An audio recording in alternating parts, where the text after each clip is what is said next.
With the vision of our founder president, Dr. Ashok K. Chauhan sir, and under the guidance of our group vice chancellor, Professor Dr. Gurinder Singh sir, Amity Business School welcomes you to the 4th International Conference of Intelligent Engineering and Management 2023. The conference is taking place at Amity University, London from 9th of May 2023 to the 11th of May 2023. The IEEE conference provides an international platform for presenting and publishing the latest development in the state of the art intelligent technologies with cutting edge research outcomes related to the topics of intelligent computations and its interdisciplinary application in the management. This conference offers excellent networking opportunities for the delegates to exchange new ideas and to establish research or business links, as well as to build global partnership for potential collaborations. After the successful ICIEM 2022, 2021, and 2020, ICIEM 2023 is expected to be more exciting, stimulating, and educative. The conference is organized in 3 different tracks, which are ICIEM 2023, the role of digital technology to support the UN Sustainable Development Goals, and the third track is emerging technologies for innovative practices in engineering. This track is based on the track number 3, which is emerging technologies for innovative practices in engineering. And the chairperson for today are Dr. Nikhil Mariwala sir and Dr. Pranay Verma sir. Now I would hand over to Saksham to introduce our chairpersons for the session. Thank you so much, Arne. Now I would like to continue the introduction of our chairpersons for the today. Now I'll be starting off with the introduction of Dr. Nikhil Kumar Mariwala. He's a working and assistant professor and head of the Department Electronics and Communications Engineering Department, University Institute of Engineering and Technology, Kurukshetra.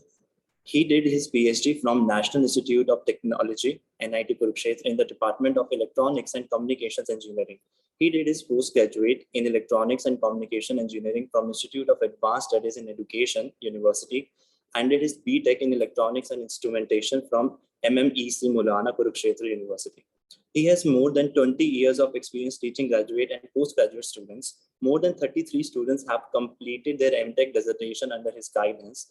He has published more than 5 book chapters in different international books, has authored more than 10 books with Pearson, Billy, etc., and has more than 35 publications to his credit in reputed international journals. Patent with 02 Indian patents and 06 international patents.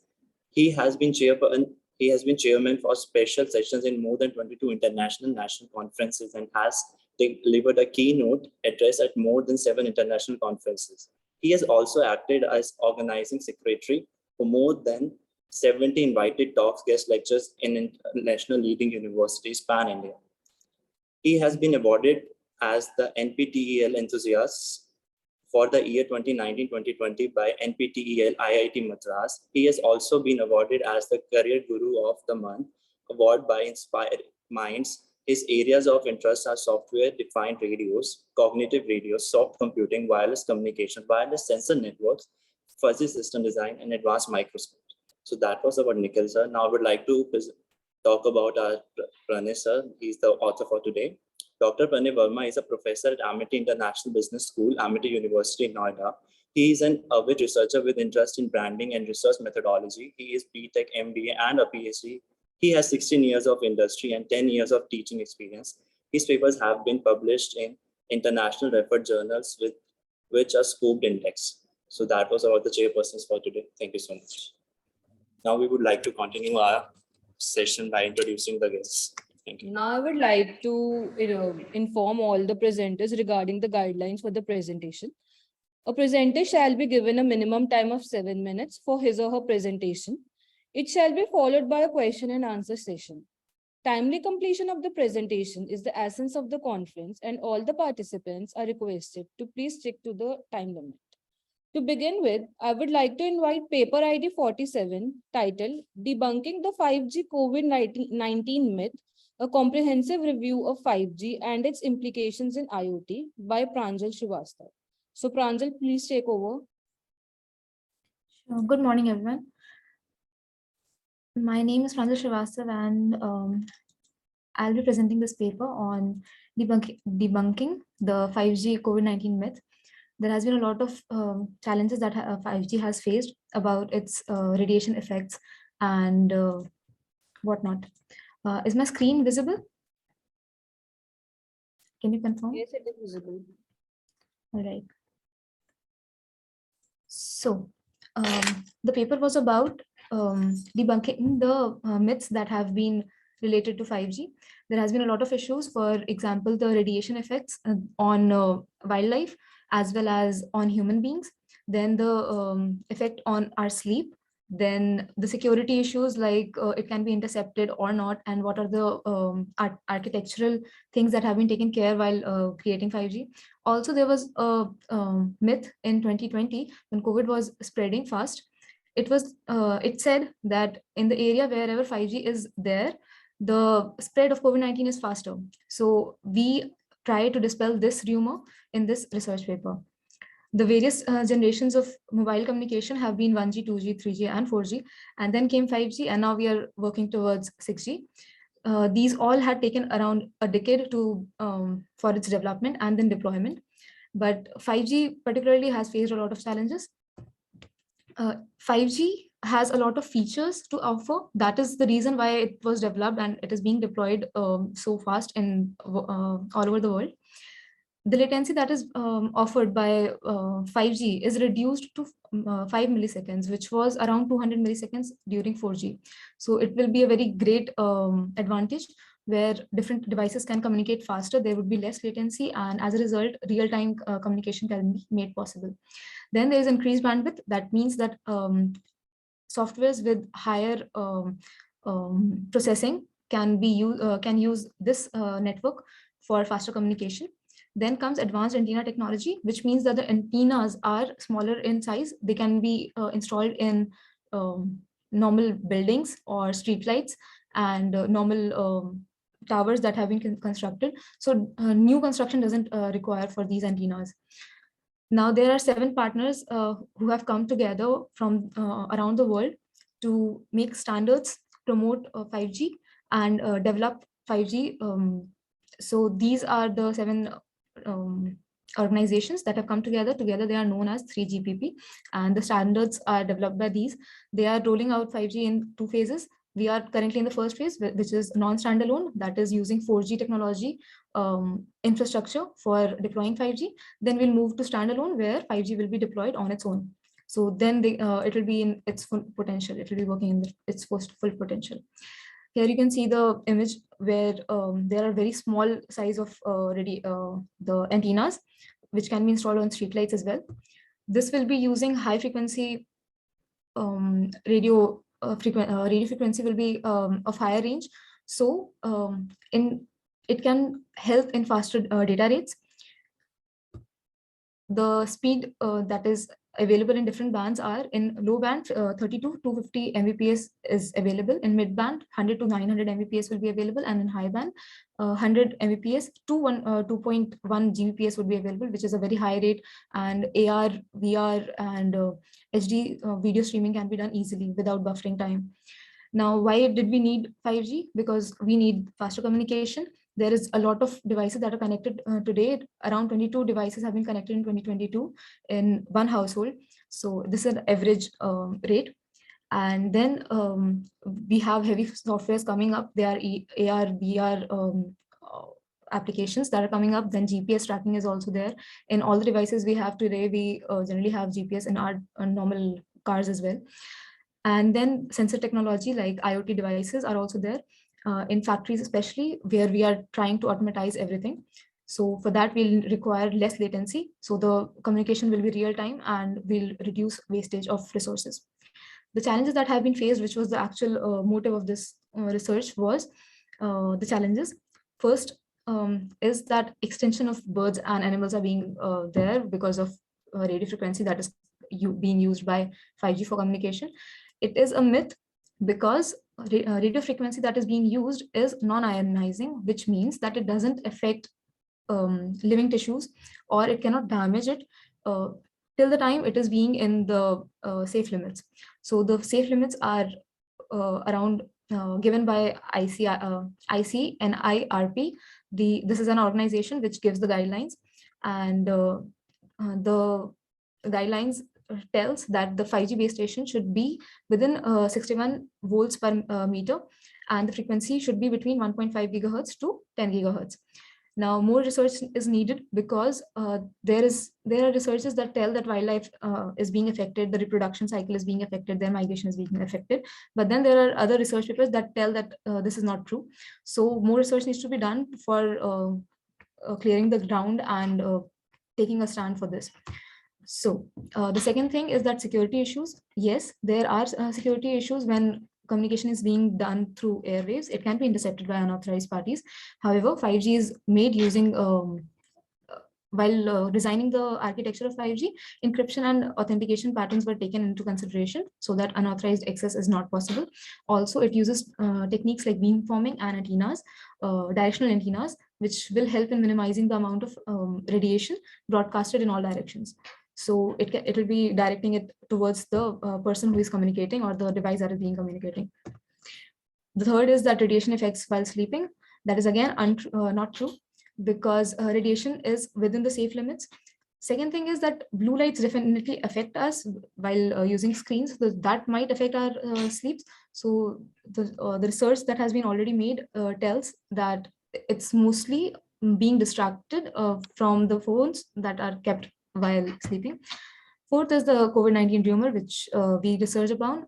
This is the data that we have taken from 50 US states on 21st April 2020. This is the summary where it tells the positivity rate that was there in different states.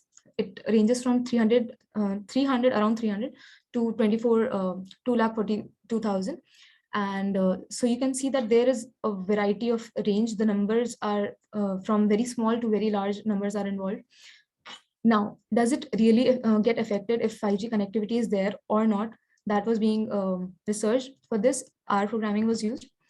This is the correlation table that was made. We used correlation analysis for this, and it shows the correlation between the cases that were there and the deaths that were there, and its relation with 5G. Sorry to disturb you. Your time limit is about to get over.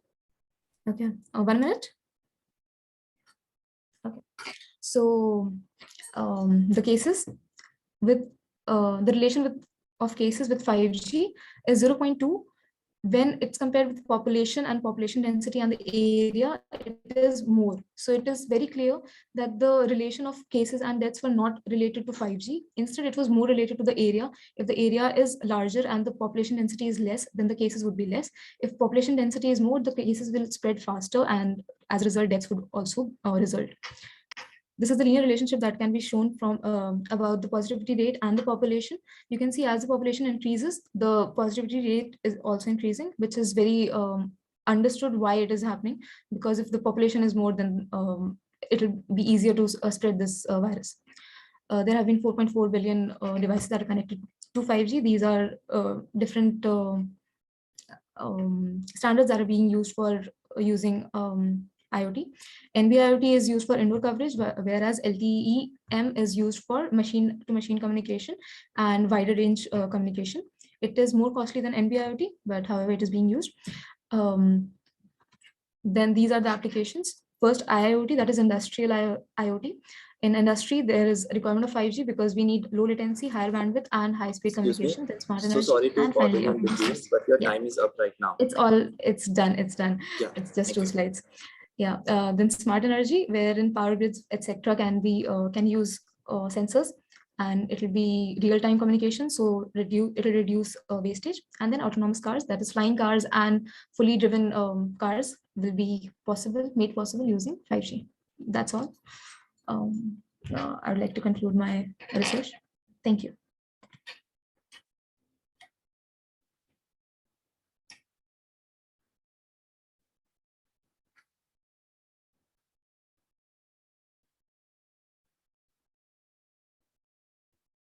Do we have anything?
Thank you so much, Pranjal, for an insightful presentation. Now I would like to invite paper ID 73 titled Handwritten Digit Recognition Using Deep Neural Networks. So the participant kindly take over. Very good morning to all. I'm Sachin Chauhan, and is my audible? Yes, you are audible, Sachin. Can you present your screen as well and turn on the cameras, please?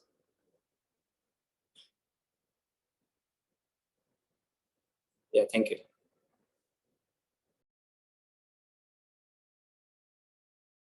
My research paper title is Handwritten Digit Recognition Using Deep Neural Network. So here we are basically predicting the handwritten digit recognition using a deep neural network. So we are using MNIST datasets to train our model. So let's start. So human can visually see things and around the So human can visually sense the world around them by using their eyes and brains. Computer vision work on the enabling computer to see and process image in the same way that human vision does. Several algorithms developed in the area of computer vision to recognize the image. The goal of this work is to create a model to identify accurately the handwritten digit from its database with better accuracy and aim to complete it by using CNN and by using MNIST dataset. A method called softmax regression is used for assigning the probability of handwritten digits. The goal is to create a model which can recognize the digit, but can extend for further letters and then for personal handwritten. The objective and the aim is to detect the custom handwritten digit and to get a better result using CNN. The scope of the project is to improve the accuracy in recognizing and making image processing learning techniques to robots and other automated machines.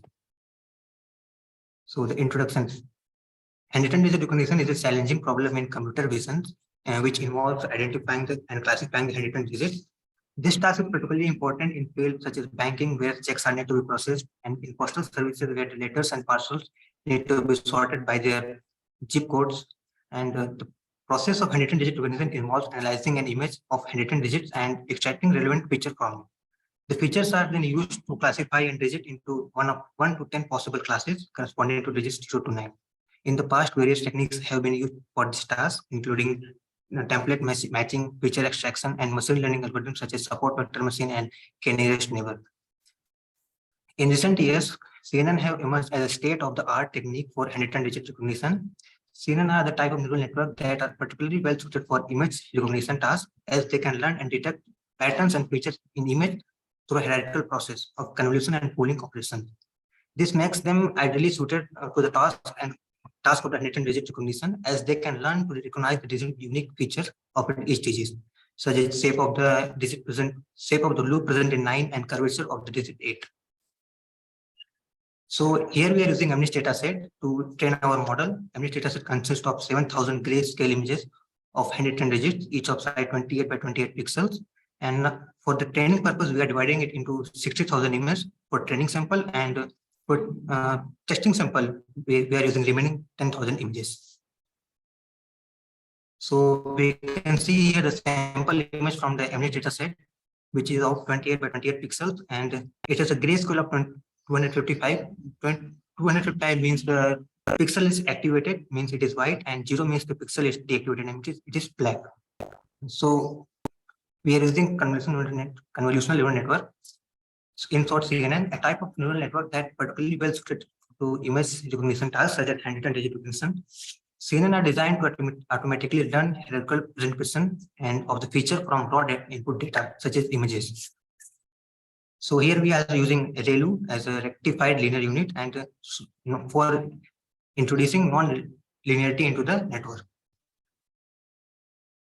So here is the architecture of the CNN. First, we are using several layers of convolutional neural network. After that, we are using max pooling, in which the matrix of 2 by 2, we are taking the maximum number digit, and so that we can reduce the dimensionality of the image.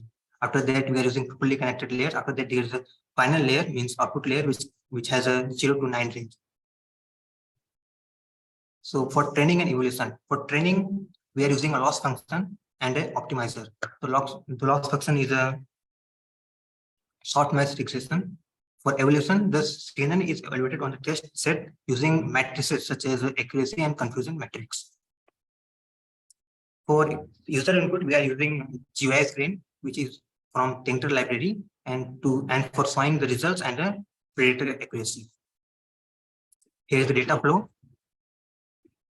diagram and conclusion. In this paper, the handwritten digit recognition is using deep learning neural method has been implemented. The most widely used algorithm CNN has been trained and tested on a data set using these deep learning techniques, and a high amount of accuracy has been obtained using Keras as a backend and TensorFlow as a software.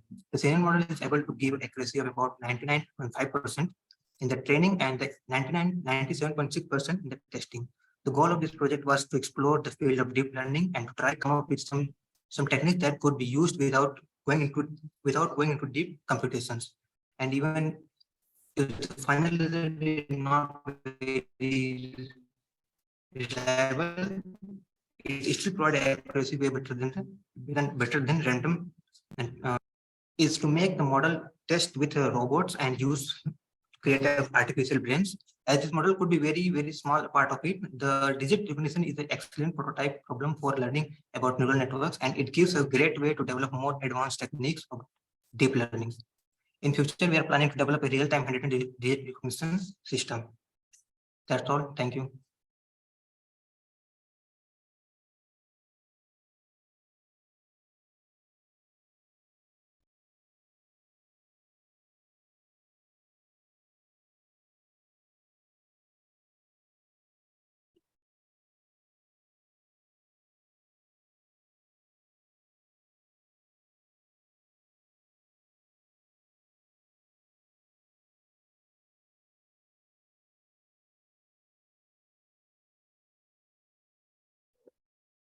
Dr. Nikhil? Dr. Nikhil, can you hear me? Okay, now let's move to the next presentation. Thank you so much, Sachin, for an insightful presentation. Now I would like to invite paper ID 76, titled Prediction of Real-Time State Pricing Using Train Test Splitting Technique by Ajitesh Sharma. So please take over the presentation.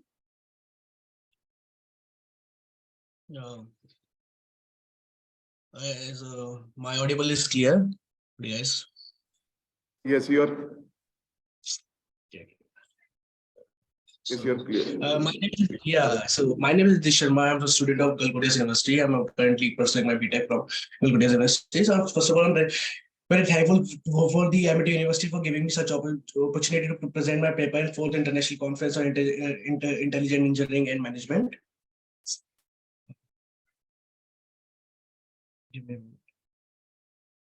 Could you guys see my screen? Yes, it is visible, Ajitesh. You can continue.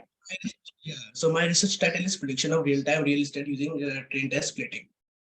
Yeah, and I've done this project under the supervision of Dr. T. Pungodi ma'am, who's a professor of School of Computer Science Engineering, Galgodias University, Greater Noida.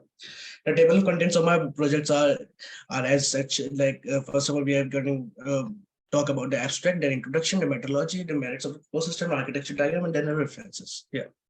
So the abstract of my project is like machine learning has found a ranging application across the numerous industry, including speech recognition, production, recommendation, and healthcare. Like this basically project is helps you to predict the real any kind of real estate pricing while using a machine learning and train test splitting. Train test splitting is the part of a machine learning program which can be done with the help of the Python programming. So we basically use various type of machine learning algorithms in this, like linear regression, distant tree regression, random forest regression, for this research to take out the results, and with the good accuracy of 87%. By using the model, customer can invest in property without the need of any broker. Yeah. So the methodology of my project is very clear, that the algorithms we are using linear regression and the random forest regression for as of now. So the linear regression, basically the objective of this algorithm is to anticipate the value of a dependent The objective of this algorithm is to anticipate the value of dependent variable like y based on the on more the independent variable X. The regression method identifies basically a linear correlation between the input X and input Y variables. Hence, it is a name as a linear regression. So the equation that we have made is, you can see that the Y is equal to A0 plus A1 XC plus AFX naught is the first explanation of this.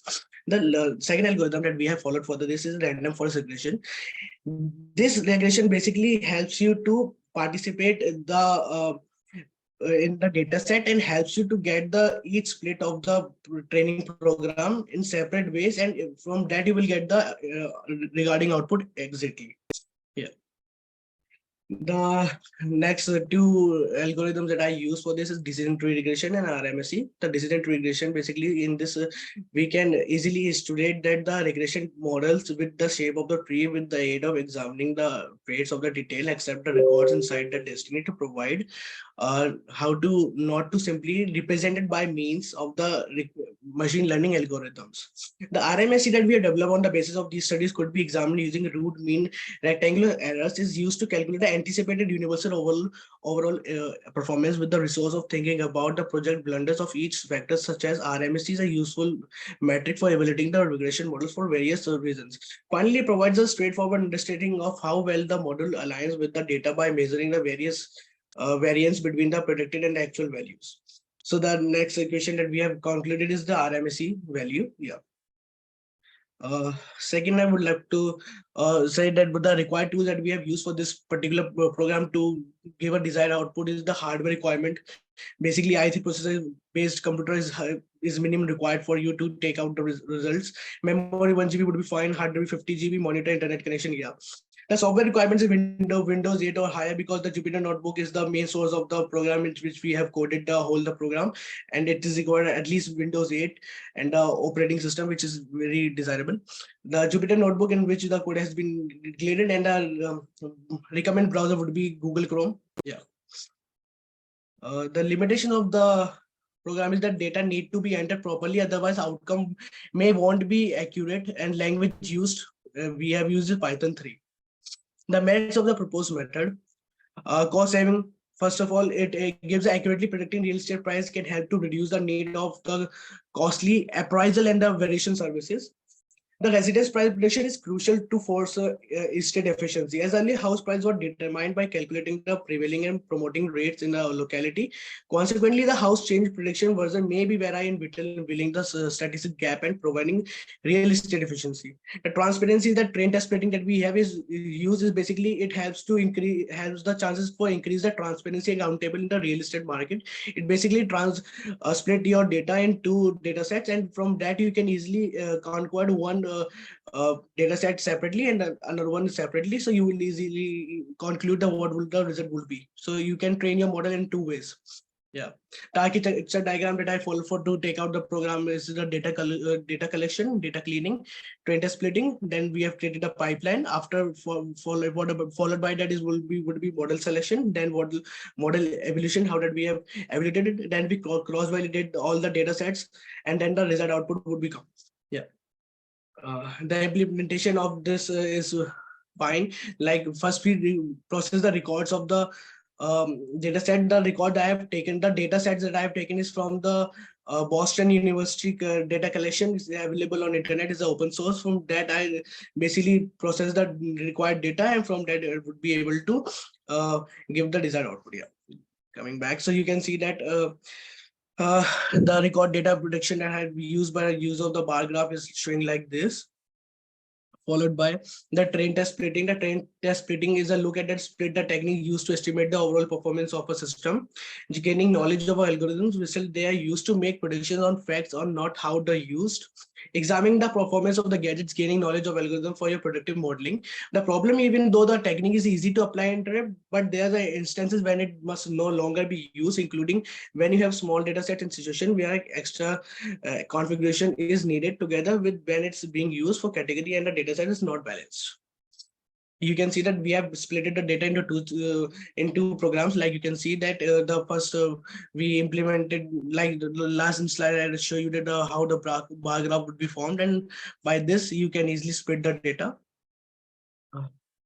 Then we search out the correlation and how the earlier the data set we have matching it, it's correcting fine with it or not. So the correlation would be Sorry like to interrupt you, Ajitesh, but your time is going to be up. Can you please wrap it up? yeah, Thank you. I'm wrapping.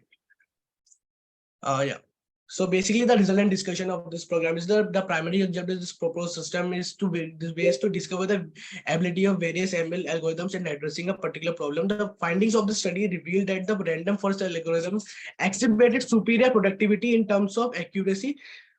Because they all obviously the obvious reason the equation that we use was very accurate, and by using the basic correlations of the matrix, we could be able to find that our random forest algorithm exhibited a superior productivity.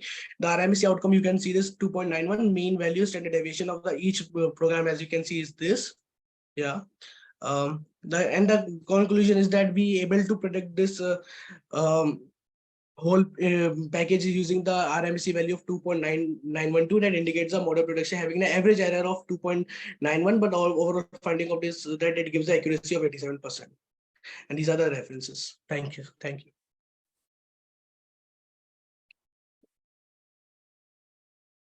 Ajitesh, can you hear me? Yeah, I can hear you. So just one question. I mean, one clarification. What does RMC stand for? Random value squaring error. Root means square error. Yeah. Yeah. And is it exact? Yeah. Is it an exact value or is it an approximate value, RMC? RMC is basically the approximate value. Nobody can expect the accurate value. It's approximately. Yeah. Okay. Thank you. Okay. Thank you, Ajitesh. Thank you so much. Thank you so much. Thank you so much. I would now like to invite paper ID 79 titled Neural Network Based Approach for Ethereum Fraud Detection by Naman Mishra. So Naman, please take over the presentation. Hello, Vanshika. Hi, Archana. Can I make a request? Actually, I have my paper from 11:30. So can I give presentation now? What's your paper ID? 28. Just a second, I'll let you.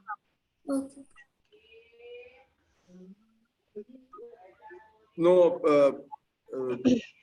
you were supposed to make it yesterday, no? So we are in, I mean, others are also there. So please, let's follow the queue. Okay. Hi, I would be presenting the paper neural network based approach for Ethereum fraud detection. So no, I'll just Ria. share my. Yeah, yes, sir. Ria, I am saying that we'll follow the queue, the sequence. Okay. Yes, sir. It's mine. It's my sequence only. I'm presenting on the behalf of Naman Mishra. Okay. I'm the third author in the paper. Yeah. Okay. Then carry on. Okay. Okay. Wait, I'll just share my screen. Carry on.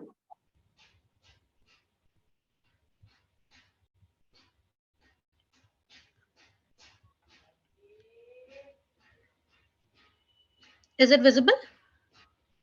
Yes, it is.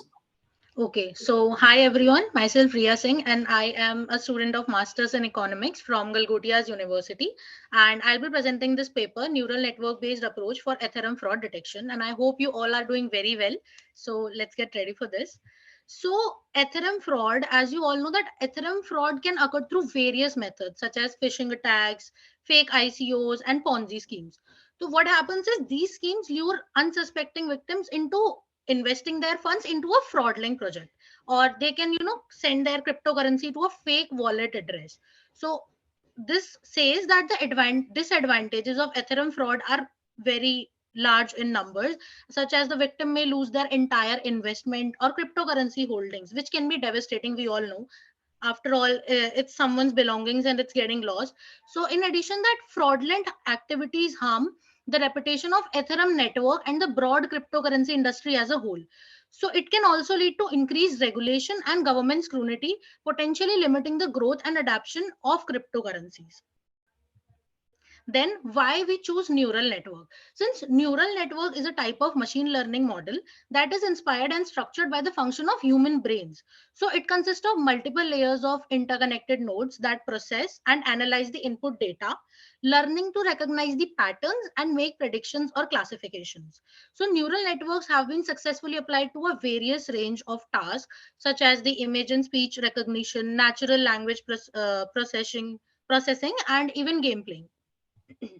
So why are we studying? What is the objective of this study? So when we want to study the Ethereum network, we were looking at it and we realized that, okay, this is a very good approach, but there is a very greater chance of the frauds happening. So we want to develop a novel approach which would be very efficient in detecting the fraudulent transactions in the Ethereum network, to gauge the efficiency of known algorithms as compared to the neural networks. And we'll suggest ways to make the Ethereum network more robust with the use of fraud detection algorithms. So these are the algorithms we have used, such as regression, Gaussian naive Bayes, K nearest neighbor, support vector machine, and neural networks is the one that we have tested upon. Regardless, these four. So these were the basis.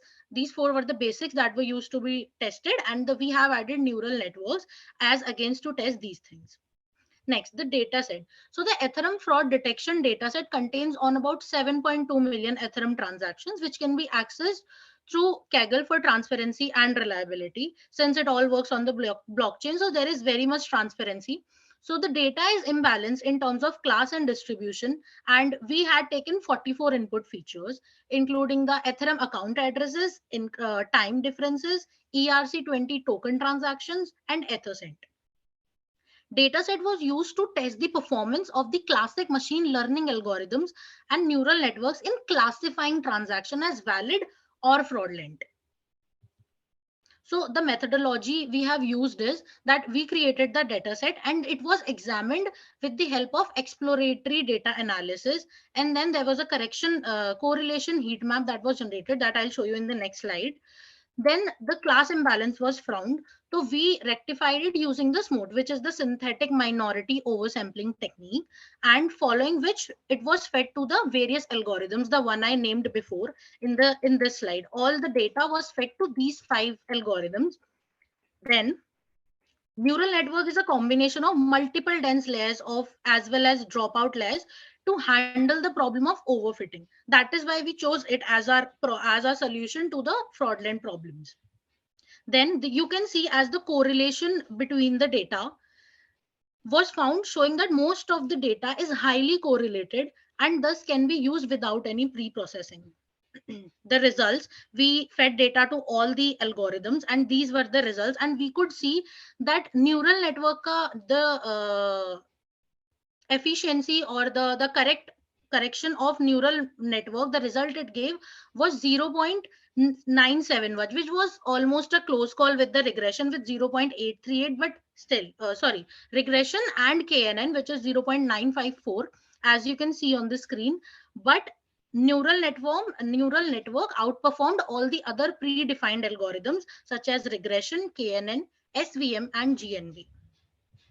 Then, so we reached to the conclusion that the study of neural networks are the most effective in detecting the anomalies in the Ethereum fraud detection dataset. The neural network provided an accuracy of 97.09% on testing data, surpassing classical algorithms, as I just showed you in the graph before. Neural networks can identify complex patterns in data and are well suited for detecting fraudulent transactions. Effective fraud detection mechanisms are very essential as the use of cryptocurrency is increasing day by day, and thus the concern for fraud also comes into the picture. So the use of neural networks for Ethereum fraud detection is a promising approach to increase the safety of transactions, since we are moving to a digital world, and it is very important to ensure that whatever transactions we are carrying on are very minimal on the fraud basis. So that's from my side. Oh, where's the...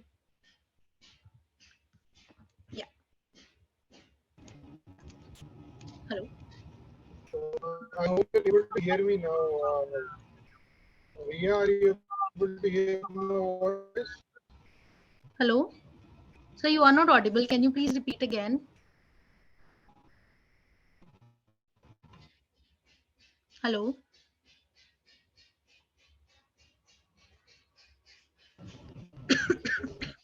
Are you able to hear me now?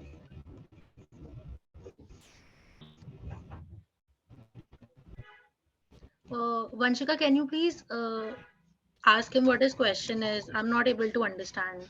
I can't hear him properly. Okay, I'll just connect with this one. Okay, okay.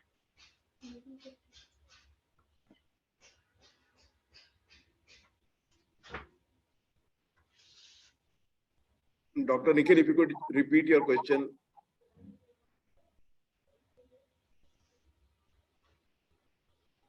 Not clearly.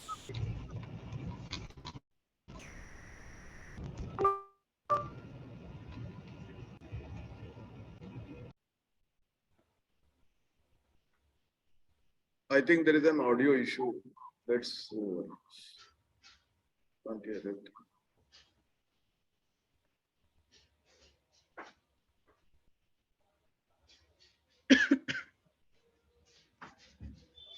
Now I would like to invite paper ID 80 titled Predicting the Occurrence of Ischemic Stroke by Gradient Boost Approaches by Naman Mishra. So please take over the presentation. Hello, a very good morning to all.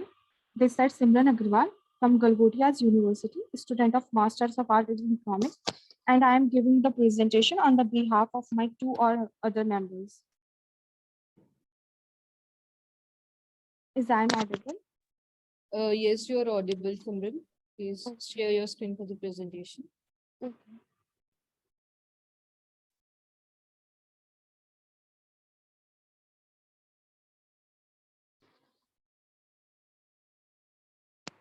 Yes. Today my topic is predicting the occurrence of ischemic stroke by gradient boost approaches. So first of all, starting from the introduction, the ischemic stroke is a leading cause of death and disability worldwide. It results from the blockage of blood vessels in the brain, leading to stroke, serious brain damages. Early prediction and management of stroke symptoms can improve mortality rates associated with it. Yes, some say risk factor for ischemic stroke can be modified, while others, such as age and family history, cannot. Yes, machine learning algorithms such as gradient boosting can be used for stroke prediction, treatments, and preventions. The three algorithms that are XGBoost, Light GBM, and CatBoost are compared to determine the most effective approach for stroke prediction. As I have already said in the introduction, that I have used three algorithms, that is XGBoost, Light GBM, and CatBoost for my measurement or for my prediction of this theory. And the objective of my this research paper is that to develop an early detection symptoms for ischemic stroke, compare the efficiency of the various algorithms to peer into the data to understand what factors contribute to such strokes. These three are my major objective of this for this study to be conducted. For starting from my methodology, the data set was subject to exploratory data analysis to understand the various reasons which contribute to strokes. Second, I have used the correlation heat map is drawn, which show a high correlation between the age, the other factors. Class imbalances is handled using smooth, like synthetic minority over sampling technique. Then the data is fed to the various algorithms. As we have told the algorithms in my introduction, that I have used the three algorithms, that is XGBoost. Second one is Light GBM, and third one is CatBoost. These three are the major algorithms for my study. So from the results that I have shown in that set, the data set, the brain stroke prediction data set on the Kaggle has used to brain and test various algorithms, including the gradient boosting algorithms, discounting error. The dataset includes 10 input features and one target variable. There is a 10 inputs and one target variables, all of which are important in the predicting the lifespan of ischemic stroke in a person. So starting with my results that we have found from the entire study of my research paper of my research is that XGBoost was performed excellently in measuring the or detecting the ischemic stroke in the person. So we have seen the result accuracy level of the XGBoost is 96.5, and light GBM boost is 96.5 and CAT boost is 95%. See, we have conclude the result. XG boost have performed better than the light GBM and CAT boost in predicting the risk of ischemic stroke. Based on the input features, despite the shortcomings of XG boost, such as lower training times and high memory usage, it provided the highest result for all the metrics. To gain a better understanding of the performance of these algorithms, a hyperparameters tuning was performed using grid scale series. This all about my result, and after concluding my all the research and the PPTs, I have concluded that the study compared different gradient boosting algorithms for early prediction of ischemic stroke based on the medical history, BMI, and glucose level. XG boost overperformed. This XG boost algorithm overperformed other algorithms with an accuracy of 96.51% and the hyperparameters turning. It improved to 96.56%. The result demonstrates that XG boost can help in early detection of living parameters that lead to ischemic stroke and improve diseases management. So this all about my conclusion and my study of this. Thanks for giving an opportunity to present my PPT.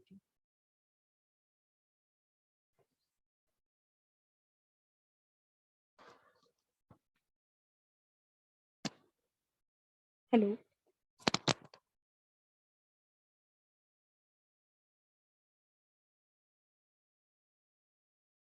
Dr. Nikhil.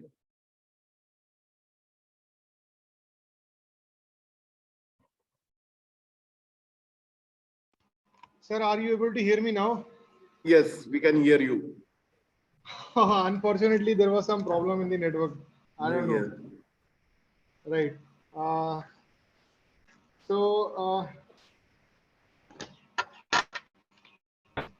don't know. Still, there is some problem from my side only, sir.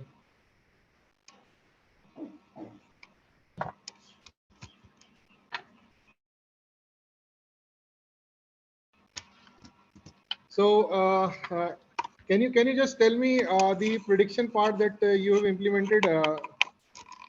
I hope you're able to hear me. Hello. Yeah, the prediction part. Sir is asking the prediction part. Yes, sir. I have predicted entire study from the research. I have predicted that ischemic stroke that we have found in the disease that we have found in the person by using these three algorithms, that is XG boost, light GBM, and CAT boosting. The XG boost is the best method to predict the ischemic stroke in the person. So we have predicting the 5 years before as we get the knowledge about this. So we can take the precautions earlier how to overcome this problem. So this is my prediction part by using the GB boost and these key algorithms. Okay, fine enough. So you use some data sets for analyzing this, or you just simulated the things? Sorry, sir, your voice is. Did you use any data set for this purpose?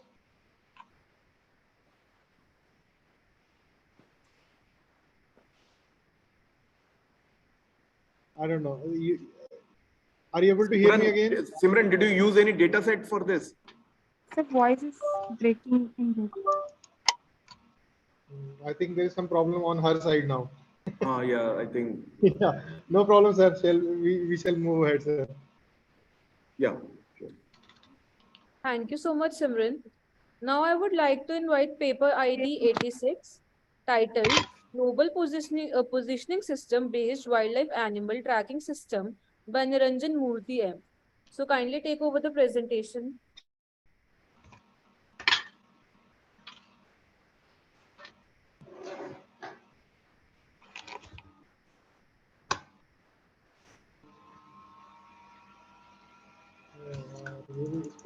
Paper ID 86. Paper ID 86. Anybody?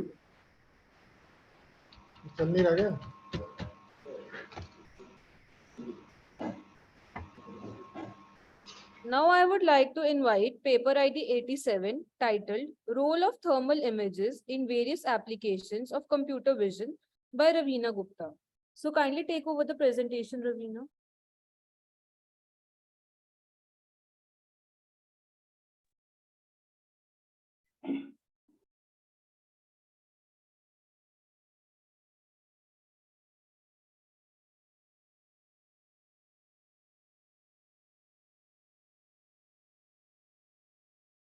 Ravina Gupta. Yes, sir. Wait a minute. I share my screen. Yeah, please.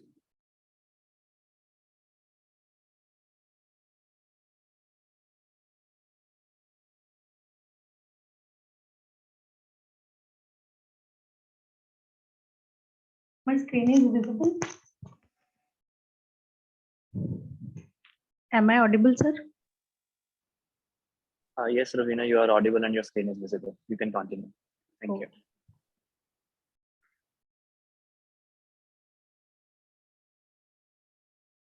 Good morning, one and all present here. My name is Ravina. I am from Amity University, Noida. Here I am to present my research paper on the title of Role of Thermal Images in Various Applications of Computer Application. Here's the table of content: introduction, related work, application areas, conclusion, references. Introduction. Object detection is a process of detecting and identify object detection, basically a process of detecting objects in images or in video frames. It is play a vital role in real-time applications. Object detection basically work well with visual spectrum images, but do not work well in different lighting conditions like fog, haze, noise, or in low resolution images. To solve this problem, thermal imaging cameras has been introduced. Thermal imaging cameras basically capture the images on the basis of radiation emitted by the object called thermogram. The main benefits of using thermal imaging cameras is that it can differentiate background and foreground of the object, so it is easy to detect the object. And it similar foreground and background colors, it also can work. In this paper, I analytically review various techniques of detecting object in various applications. Application areas. Here I mentioned the four main applications area which play vital role in which object detection play a vital role. First is classic object detection. Classic object detection, as the name suggests, it is a traditional way of detecting object in an image. Here I am using a table to summarize the classic object detection method based on some specific parameters like dataset use, concept use, performance evaluation parameter, issue address, author's remarks, and our findings. First is ICIEM, using the self-created dataset, using mean shift approach, and the performance parameter here is accuracy. Issue address is time complexity. Author's remarks here is better recognition of object, and our findings is the number of segmentation reduced. Narendran et al. Use the thermal imaging dataset with the approach of SVM with Retinex algorithm. The performance evaluation parameter here is accuracy. Issue address is target detection, and author's remarks here is find range of detected object. Our findings is this approach is restricted to still images. Mittal et al. They combine the dataset of infrared and visual images using the faster RCNN and SVM approach. Here the performance parameter is accuracy and speed, and the issue address is detection and classification of the object. Author's remark is performance comparable to visual images, and our findings is work on less number of classes. Now, last is Dezen et al., who work in real-time dataset of thermal images. YOLO darknet approach used, and performance parameter is accuracy and detection. Issue address is low resolution images. Author's remark here is detect extremely small objects up to 50 pixels, and our finding is manually operated system. Moving object detection. Here I'm basically compare the three different fusion-based detection approaches or techniques on the basis of their application area, approaches, dataset use, and result obtained. First, title and year of publication is Fusion of Thermal and Visible Images on Day and Night Moving Object Detection in 2014. Application area is Moving Object Detection. Approach here use GMM, Gaussian Mixed Field Model, one of the classification model of object detection. Dataset here you use the publicly available OSU color thermal database and INO dataset. Result obtained here is improve the object classification result using fusion technique. Next one is moving object detection using visible spectrum images and fusion image 15. Here's the application area is same. The technique or approach they used, image fusion with mixture of Gaussian plus ANDing operation. They use the publicly available IONS video analytic dataset, and results obtained here is a detection of moving object with better accuracy. The next one is a moving target extraction algorithm based on the fusion of infrared and visual images 2019. Application area is same, and the approach used is advanced image fusion technique with entropy model plus local binary pattern model, and data set used here is combined data set of infrared and visual images. Result obtained is successfully performed tracking of moving object detection. Pedestrian detection. In pedestrian detection, I basically analytically review to compare the accuracy of two different techniques of object classification, segmentation and classification. First is Hodge plus SVM. Hodge here is work as the feature extractor, and SVM is the classification with the accuracy of 60%, and Hodge plus YOLO V3 with 73%. And here I am showed the graph of three different models which are compared on the basis of reduction rate of miss rate from different models. All these models from the family of the RCNN, which blend with different techniques. Next is anomalies detection in electronic equipments. It is the way of detecting faults or breakage in real world running power plant system. Here I am using a table to summarize anomalies detection in thermal images on the basis of following parameters like dataset use, concept use, performance evaluation parameters, issue address, author's remarks, and our findings.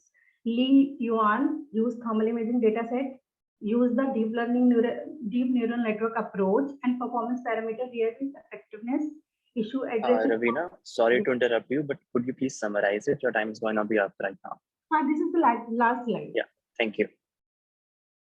Time and reliability. Authors remark correctly predict the anomalies in different shapes, and our finding is localization and uncertainty exists.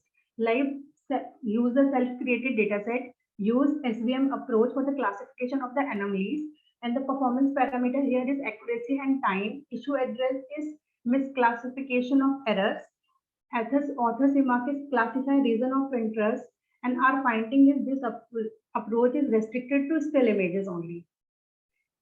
Conclusion of this analytical review.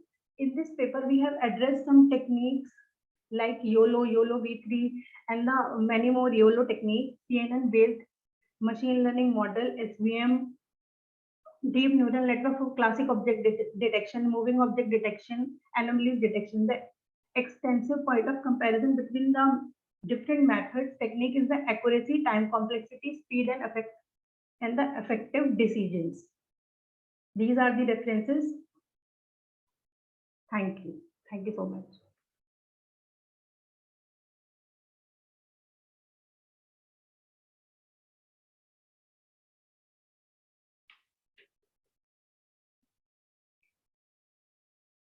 Thank you, Ravina. Yeah, Dr. Nikhil, yes, please. Yes, sir. I hope my voice is audible. There's. It's very clear now. Yeah, each time there's a problem. So now I just needed to ask the author that they're talking about the thermal imaging, right? And yes. I hope the author is there.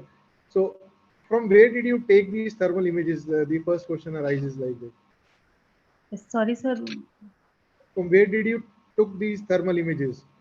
So I have thermal camera through which I collect my custom data set. Okay, so you have done it on your own. You haven't used any used data set, right? No, sir, not yet. I use my own data set. That's good. So in that case, now the next question is, how did you compare it with the other work that has already been done in this particular aspect? So basically the problem with the previous work is that first of all, they use the already available data set in which there are very fault images or low resolution images. Secondly, I'm using the custom data set so that it can be clear or more clear, and I'm applying various classification or image noise reduction technique to effectively detect the object. No, but did you compare it with other existing research works that have been done? No, sir, not in this research paper. All right. So in that case, you will not be able to testify that whether your results are better than the other ones, or you got some good output from that. That is what I felt that was missing in the presentation also. Sir, actually, I'm in this paper, I reviewed the techniques. This is my first paper, so I analytically review 22 papers, journal papers. I'm not showing results of my. Okay. So which technique you found the best one among the papers that you have done? So deep learning based various techniques which work well in thermal object detection. Basically, object detection work well with visible spectrum images, but there are some limitations. They do not work in different lightning conditions. Therefore, thermal imaging cameras introduced. Thermal imaging cameras basically targeted the light, the radiation emitted by the object. So various techniques work well, like faster RCNN, SVM, efficient net, ResNet 50. They are all work well in detection of thermal images. चलिए right. ठीक है. Thank you very much, Ravina. Thank you so much.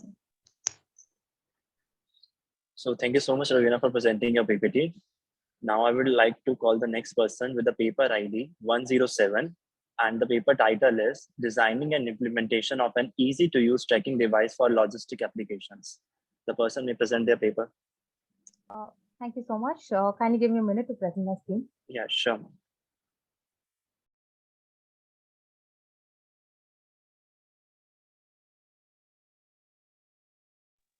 And ma'am, can you please kindly turn on your cameras as well?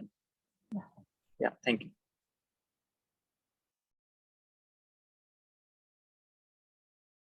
I hope my screen is visible and I'm audible. Yes, you are. So very good day to the panelists and all the fellow presenters. I'm Ananya Sundar, a final year engineering student at New Horizon College of Engineering, Bangalore. And on behalf of my team, I shall be presenting my paper titled Design and Implementation of an Easy to Use Tracking Device for Logistics Applications. So this presentation shall cover the topics, namely the introduction, the problem statement and the objectives, the proposed system, block diagram, the flowchart, results, and the references. Moving to the introduction, what is tracking and why do we need it? So tracking basically refers to the process of following the movement of an object or a person over time. It is necessary in today's world for various reasons such as safety, security, asset management, navigations, and many more. With the current advancements in the technological era almost every single day, effective solutions and techniques for solving most of the problems around us can be found and can be solved in a very digitized manner. In similar terms, now tracking can be easily achieved in a hassle-free manner with the help of the tracking devices. Thus, this paper basically deals with the design of a tracking device by focusing mainly on the logistics and the automobile industry, which can serve as a reliable product in today's market. The problem statement and the objectives. The problem statement that we have identified is basically to develop a tracking device with high accuracy for the logistics and the automobile industry, which can seamlessly work under varying environments and can be installed easily by anyone without any calibration or so. The objectives that are intended to be achieved through this project are to track the vehicle on a real-time basis, to establish an organized fleet management, and to design a cost-effective device which is affordable to all sectors of users. Moving to the proposed system, this device mainly consists of three hardware components, which is Neo 6M GPS module to read the coordinates, the SIM 908 GSM module to establish a communication path between the device and the user, and the ESP32 microcontroller board, which acts as the main brain of the whole device. This excludes the basic.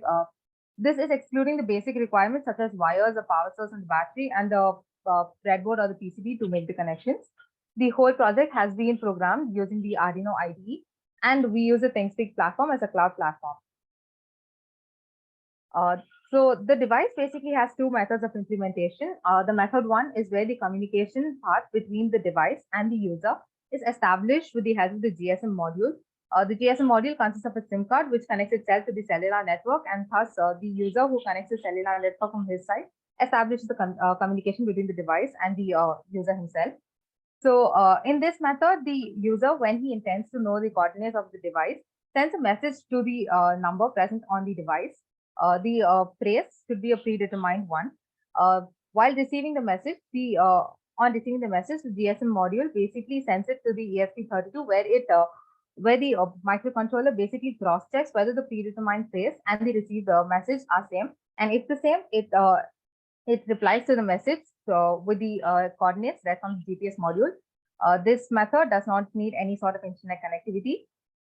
Moving to the method 2, the communication between the device and the user is basically established via the ThinkSpeak server, which is accessed by the ESP32 microcontroller board, which needs an internet connectivity.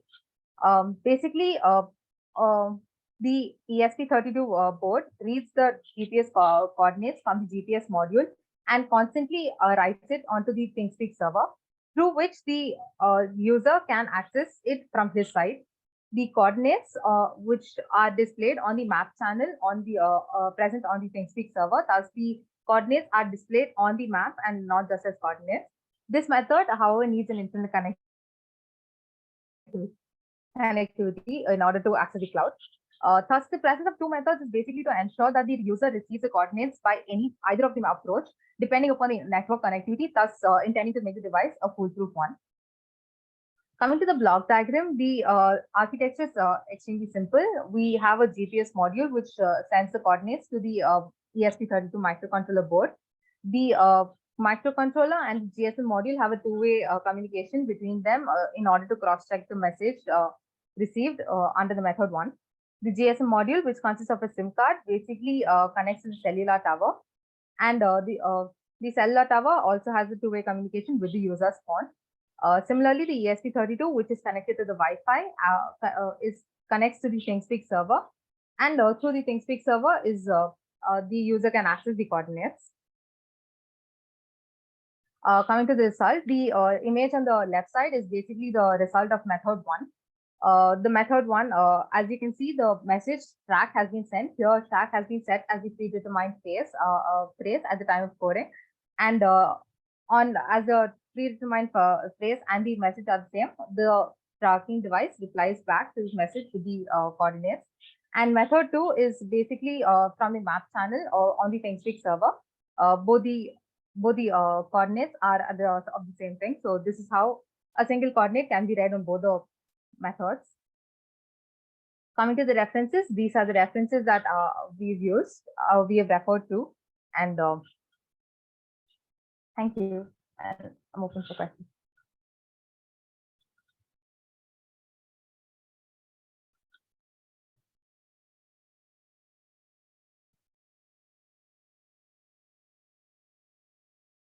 Dr. Nikhil. Ji, sir. Yes, sir. Yeah. Ananya, please listen to the question. Yes, sir. Right. I hope you are able to see me now also, sir. Yeah. Now I can see you. Yeah. Right, sir. Hi, sir. How are you, sir? So yes, Ananya, you have been talking about different hardware devices that you have used for the purpose, and have you actually implemented it, or you're just naming it for the sake that you would be using it after some time? No, sir, we have implemented it. It is implemented to about 90%. We are, it's basically on a project level. We are yet to actually make it as a device which can enter the market. Okay. So you are talking about easy to use tracking device, right? Yes, sir. So this tracking device can be used in any of the systems, or you are talking only about the moving cars or vehicles around the road, or it may be any person who's moving around? So it can be used with any person who is moving around. Just that we intended to we basically focus it on the automobile industry, but it can be used by anyone. And what is the power requirement for this particular device that you're talking about? So it's very minimal. We basically completed the project using a LiPo battery. So it's not much. It's very minimum. No, but you need to give me a value so that I can analyze how much time would it survive. Or see, I have used this device, and the maximum problem that we face is the power requirement, right? So Yes, sir. it gets discharged very easily and very fast. Yes, sir. So what is your view on this, and have you tested this? That how much time it will survive, or it will, what is the lifetime for this particular device once you install it with the full capacity of the battery? During the project phase, we basically use a LiPo batteries, which basically lasted for about 2 to 3 days. But when we install it on the automobile, on the vehicle, we intend to take the power from the battery and not give an extra battery, which basically reduces the cost. We intend to use the battery present on the vehicle rather than giving an external battery. Thus, the power doesn't. I mean, the device doesn't run out of power. Right. Thank you very much, Ananya. Thank you. Thank you so much, sir. So thank you so much, Ananya, for presenting your presentation. Now I would like to call the next person with the paper ID 28, and the paper title is Facial Recognition for Crime Control, a machine learning based solution. So paper ID 28 can present their paper.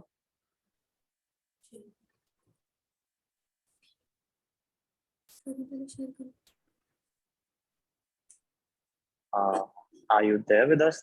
Person with the paper ID 28. Yes, sir, I'm sharing my screen. Yeah, sure. And also turn on your camera. Yeah, Archana, please. Yes, yes. Sure.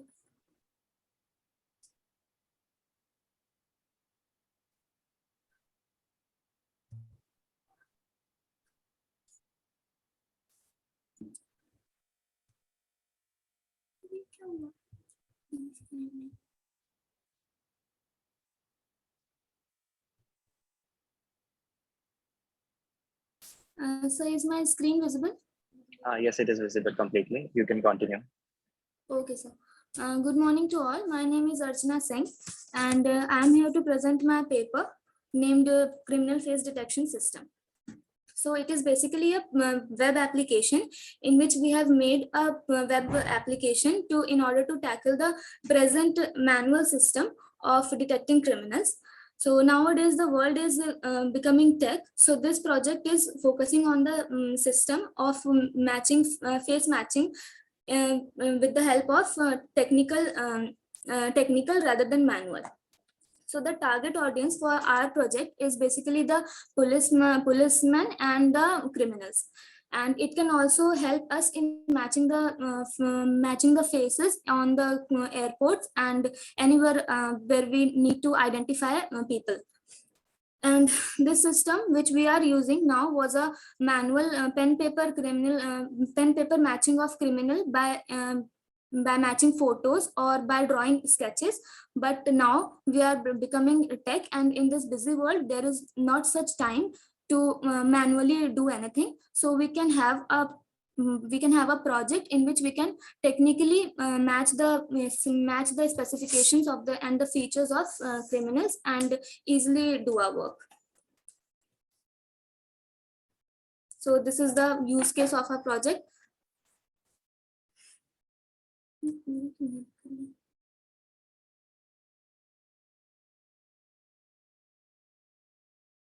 The objective of our project is basically to identify the criminals, if any, in the investigation department, and it matches the 99% that we predict, and it is the only criminal.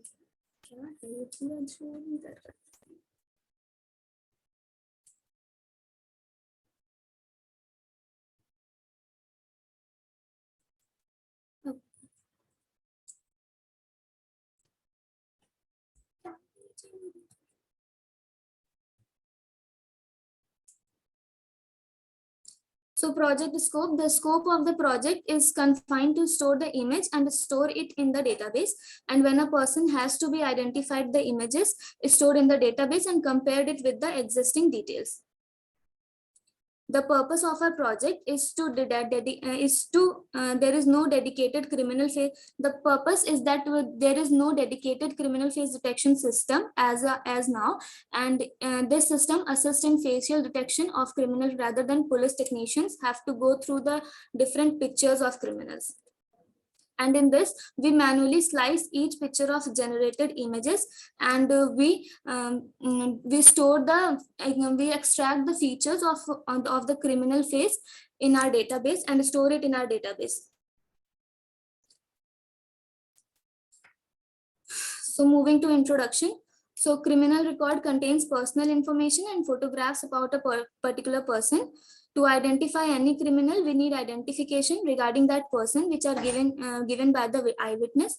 So identification can be done by fingerprint, eyes, DNA, etc. One of the application is face identification. So the face is our primary focus of attention in social intercourse, playing a major role in conveying identity and emotion. Although it is difficult to infer intelligence or character from facial appearance, the human ability to remember and recognize faces is remarkable. For each facial image, identification can be done using the RGB values for the eye color and width and height of the face.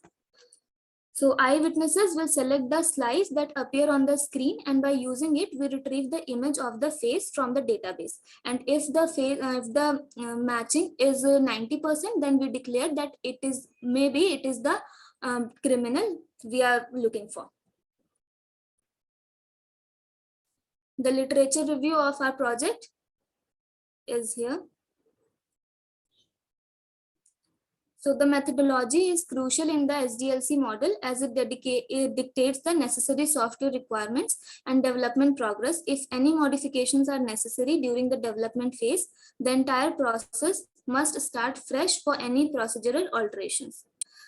There are general steps of several spiral models, and for every new software the use case of a project is first we will image process on IoT device, and then scanning criminal in database, then criminal detected, then signal sent to police, otherwise do nothing. This is the workflow of our project. This is the flow diagram of our project.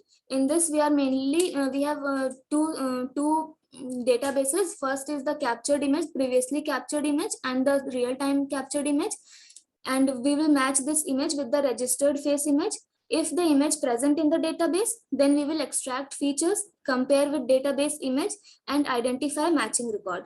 And if no, then we will compare it with the database image and then declare the result.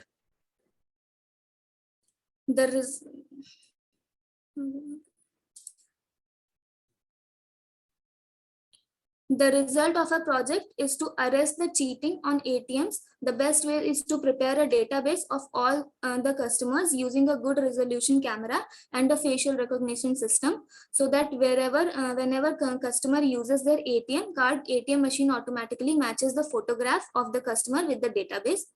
To identify the duplicate voters, this project can also be used for this, and it can also verify passports and visas. And during license verification, it can also help us. And it can also contribute in Defense Ministry. These are the references which we have used in our paper. That's all from my side. Thank you.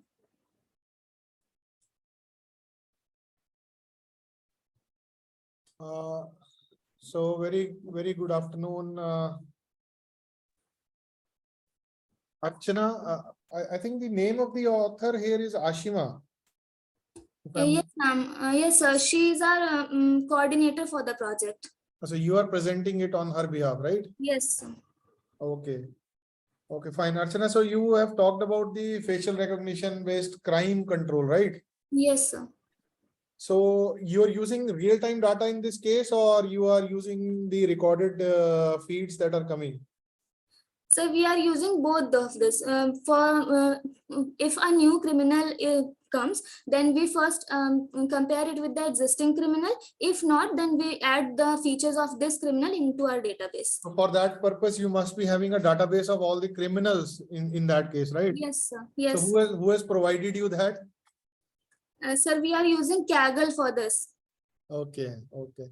But in any case, it is very hard to bifurcate this, that you used the term new criminal, right? Yes, sir. Until unless he is proven guilty, you cannot have him in database, right? Yes, sir. Now the problem is that there are so many people around us who are running into cases, but they have not been framed as a criminal. The cases are running on them. Yes, sir. Now, how does your system distinguish between these two people? Somebody who is actually convicted, but he's yet to be criminalized, basically given a sentence, right? Yes, sir. So how does your system analyze this? So it only matches the features of the criminal pictures that are there, right? Yes, sir. So we cannot declare any person a criminal until and unless it is proven legally. So we can only use the legal criminals that are on our police database. So this is the only thing. So the person might be seen anywhere around the country, or you have limited your scope to, you get feeds from different areas, or you have just limited at a particular place? Sir, it is for different areas, but we are currently working on it. We have not, we have tried it on local area, but we are doing for all. So one last question: if somebody changes his or her facial structure, right?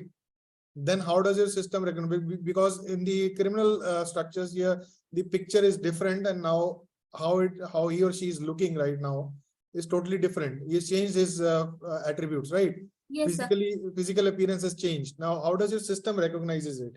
Sir, we are actually extracting the features of all the overall features of face. So it can also detect by eye matching, its retina, RGB colors. So these are the ways we can match criminal. So what is the accuracy that you've got after this? So 91%.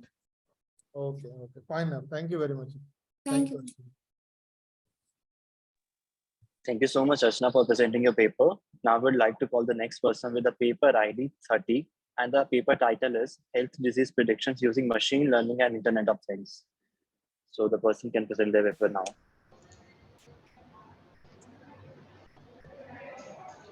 Good afternoon, everyone. Sorry, good morning. Myself, Deepak Derle. I am presenting on behalf of Mr. Sandeep Bhatt. Our paper ID is 30. Yeah.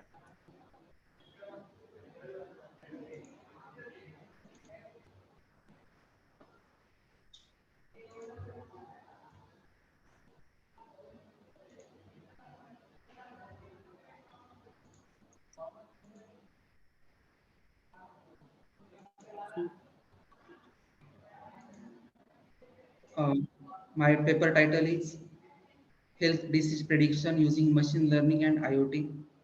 Along with me, Dr. Rahul Patil, Dr. Mukesh Sharma, and Mr. Sandeep Bhatt, author for this paper. Basically, it contains analysis of disease forecast, which uses machine learning framework, which matches exact prediction based on the data. Here we are using data sets for matching the symptoms of patients. If the understanding is not very accurate and the client really needs to know the type of illness he or she has experienced, it could be a framework that offers the client tips and tricks to maintain the well-being framework, and it provides a way to discover the illness using forecast.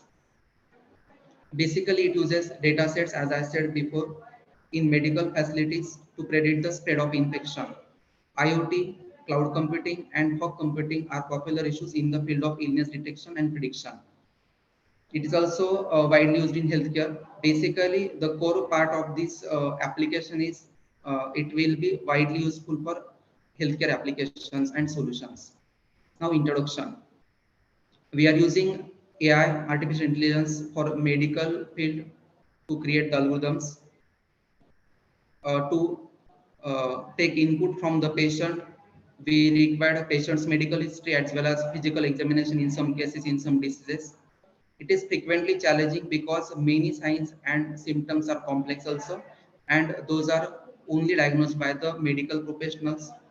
Problem with appropriate diagnostic procedures with countries with large populations such as India, Bangladesh, because many people are poor and they are living in the village side, and whenever they are having some illness and problems, they are avoiding to visit the hospital because of their economical conditions. So this system will be helpful for those people because they can get all these things, all these tests easily on their devices because of IoT application.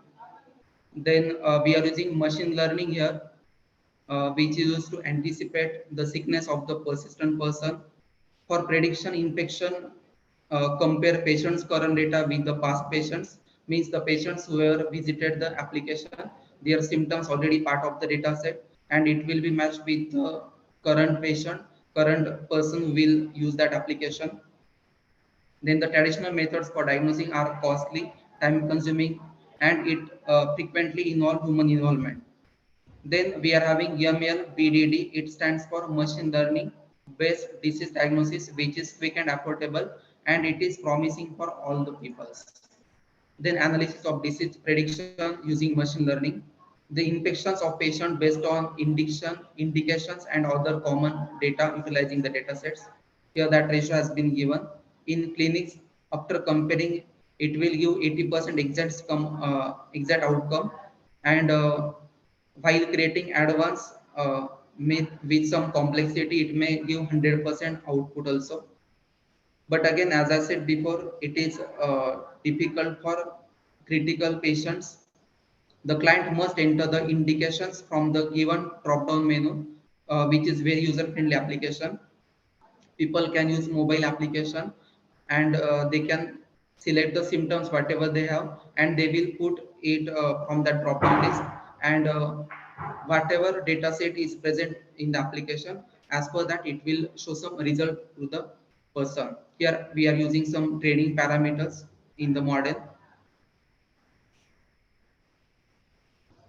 We are considering here tracking health and predicting strokes, which use with IoT and stroke victims. Then state of the art, machine learning. We have used numerous procedures, calculations, and other tools to construct a framework with machine learning. Then because of the rate of silent infection is calculated. To implement this, we are using decision tree, can be called as choice tree, then KNN, Navy's based techniques or algorithm, so that we will get that regression or statistical approaches. Then by using this approach suggestion with two different parts, one as structured investigation and other as unstructured investigation. In structured investigation, we can take problems from their genetics also or specific communities also. In unstructured, it is somewhat different than the structured investigation, in which patients' viral infections, heart rate, then blood samples, then their weight, sugar level, and other parameters will be tested, and suggestions given to the patients. Then machine learning we are using for different plans, and those plans are mentioned here, such as stream graph, grouping chart, lesson chart, and utilizing case graph, etc. This is our proposed framework. First of all, user details. User can log in with his credentials such as email ID, password, and other details whatever required for the system. Then he will give the input. In input, we are focusing on the symptoms, whatever that patient have, and because of that symptoms, that patient or that person is feeling illness. Then by using disease prediction model, it will give the predictive result. And as I said, it will uses the data sets with whatever existing in the previous system. These are the steps: gathering data from the side effects, then compare symptoms with data sets, decompose it into smaller units and reforms again. This is proposed IoT and fog layer. Basically, at the top side, we are having cloud, under cloud, we are having fog layer, and after that, we are having patient information. Means that physically patient is available over there, that patient will use the application, and that data will travel through that fog layer. So it is a middleware layer in between these two layers. Basically, how it works: people use sensors in smartwatches, smartphones, chest straps, and other devices, and because of those sensing devices, measures of beats per minute, or we can say that other such as BP, all other things will be calculated. Sensors are, as I said, it is used for gathering information. Again, that device uses photodiode and LED with sensor, and it will pass that information to the microcontroller. Microcontroller pass that information through the Wi-Fi, and Wi-Fi means that network will pass that information towards the cloud, and cloud will handle each and everything. Means that decision will be taken by the algorithm with the help of cloud data sets or databases. In this way, we are using system design as UI for users. Here, user will Sorry to enter. interrupt you, sir, but time limit has reached. Can you please conclude it? Okay, okay. Yes, sir. Here, user will enter the details, and then whatever data will be there, the result will be calculated, and it will be available at the user interface. Then these are the conclusions. The goal of this activity was to determine whether one could judge high probabilities for match results by selecting small number of factors, whichever relevant for them. These are the results, in which first is histogram for each variable, and in the second we are showing heart disease in function of age and max heart rate. Means it depends on person to person. These are the given parameters over that graph. Then we are having your classification summary with different measures such as sensitivity, then negative predictive value, accuracy, such as various parameters are there. Along with this, we are having confusion matrix and model evaluation. Then conclusion, it is helpful for everyone's day-to-day life. It is very essential for healthcare applications, as well as it is not necessary to visit hospital each and every time. Whenever people having small illnesses, they can test it their own from the device itself, and which is very vital part of the health sector in patients. The job of doctors also can be reduced because of and predictivity will get increased because some information will get them from the device itself. These are the references used for this paper. Thank you. Thank you all.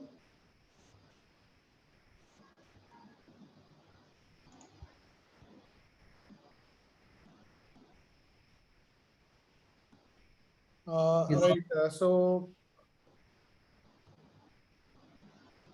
are you able to hear me, Deepak? Yes, sir. Yes. Right. Right. So, you've talked about health disease prediction, right? So you are using Yes, machine learning in this case. Yes. You have already some pre-fed data for your training part, or you're doing it on real-time basis? We are using some data sets which is which is added previously by the admin. Means whenever new people will enter their details, it will matches with the existing data. No, but and then results will be evaluated. Okay, so you have used some data sets which have been used earlier, right? Yes. So from where have you taken those? Sorry, sir. From where did you take these data sets? From internet, sir. No, from internet is fine, but there must be some source. Sorry, not getting, sir. There must be some source of these data sets. They must be available at some website or some point, right? Yes, actually, so can you refer that? Yes, sir. Can you just let me know what is the reference of those data sets that you've taken? Yeah, just a minute.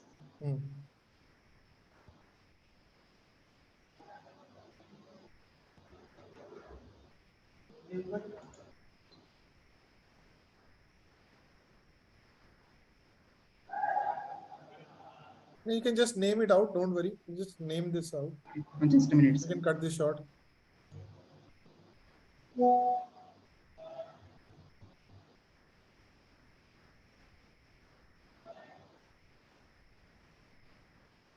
If you're not finding it, no problem. We can move ahead.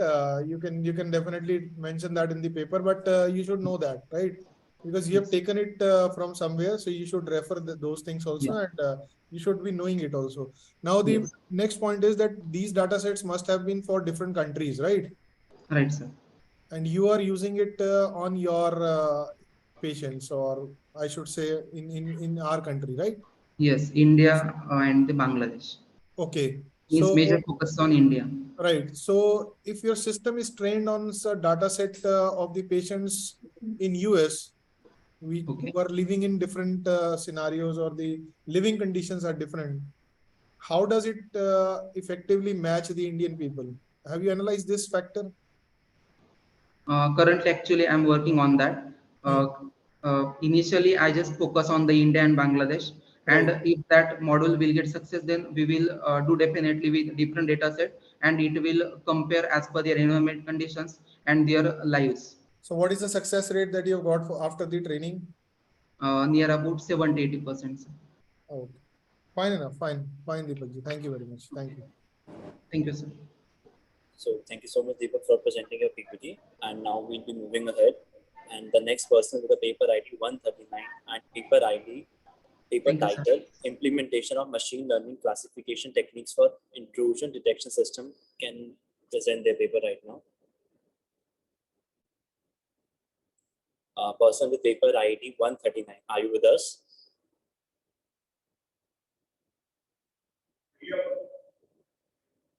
Yeah, William P is the name. Are you with us?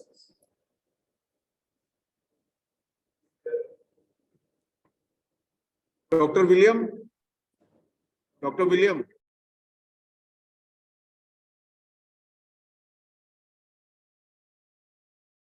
Okay, then we move to the next one. Yeah, sure. So I'll be calling out the next paper ID, which is paper ID 60. And the paper title is Smart Crop Protection Against Animal Encroachment Using Deep Learning. And if the person, Sachin H. Patel, is with us, can present their paper. Good morning. Good morning, sir. Morning, all of you. Hello, am I audible? Yes, you are. Yeah. So today's topic is smart crop protection against the animal encroachment using deep learning. We all author are from the land of the Sardar Vallabhbhai Patel, and that is why the idea came for the farmer. And the 53% of the agriculture are relying on the India agriculture on this farmers industry.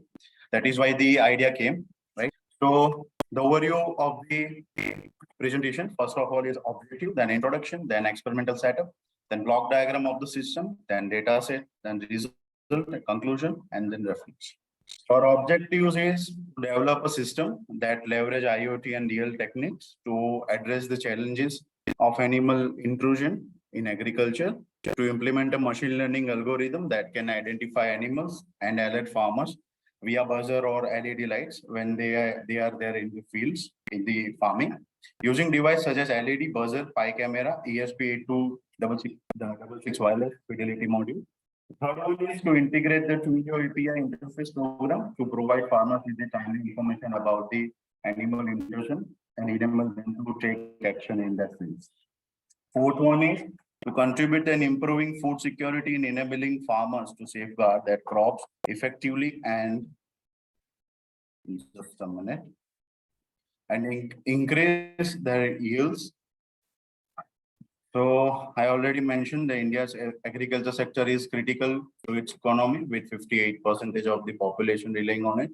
The increasing population and reduction in arable land will lead to the rise in food prices, making it more challenging for farmers and make a living. Animal intrusion is a significant challenge for farmers. Even in time, I'm also like, and traditional methods are inadequate in preventing crop loss. The proposed solution uses IoT and machine learning techniques to collect data from sensors, identifying animal with the help of the deep learning system, and alert farmers through the Twilio API. And we the system incorporates the PI camera, and ESP8266 wireless fidelity model. The experimental setup, a 12-volt AC current is converted to a 5-volt direct current using bridge rectifier. Okay, it is mentioned over here. This is the power supply and this is the bridge rectifier.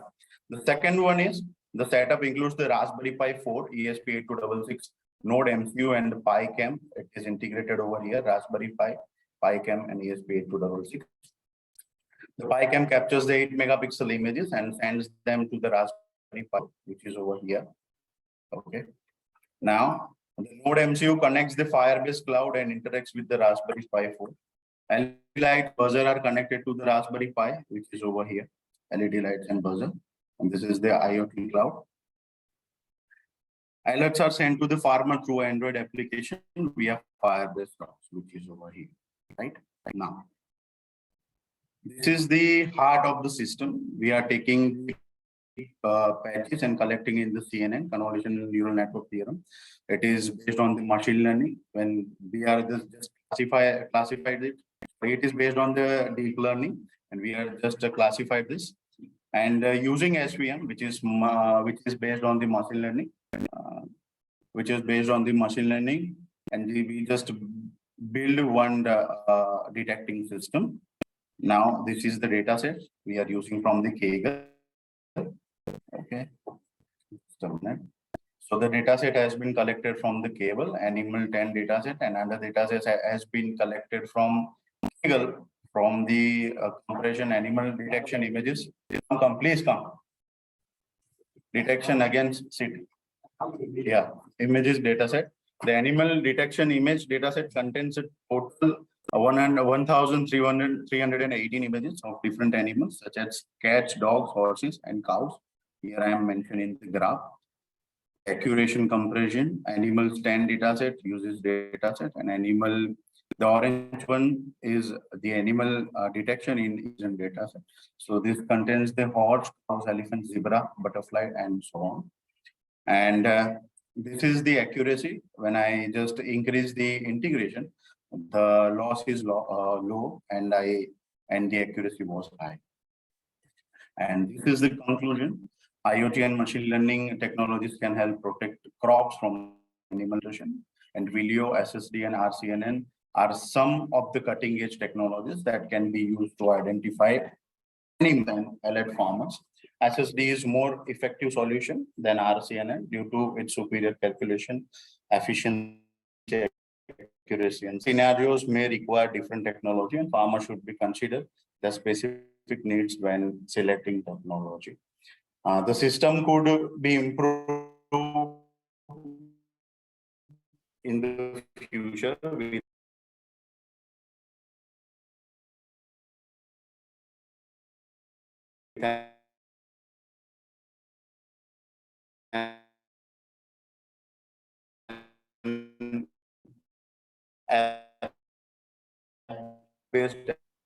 Sir, if you can hear me. Right now, we are in the laptop-based mobile and user-friendly.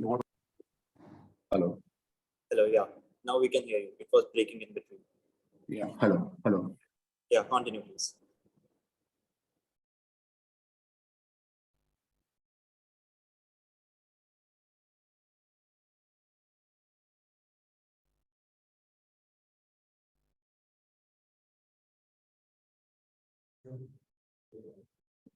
Sachinji, are you able to hear me? Yes, sir. Yes, please tell me. Right. So again, you used a word called that you used the data set from Kaggle, right? Yes.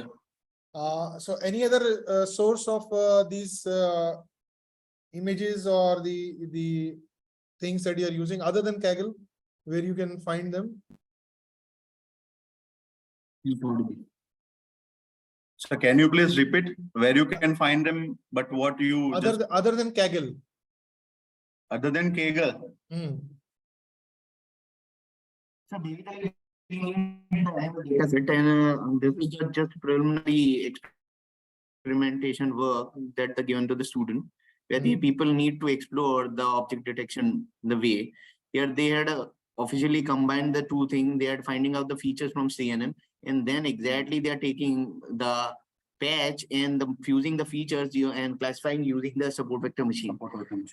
Because obviously, if we are having 1318 data, your CNN might be going to overfit. That's why we need to augment the data also.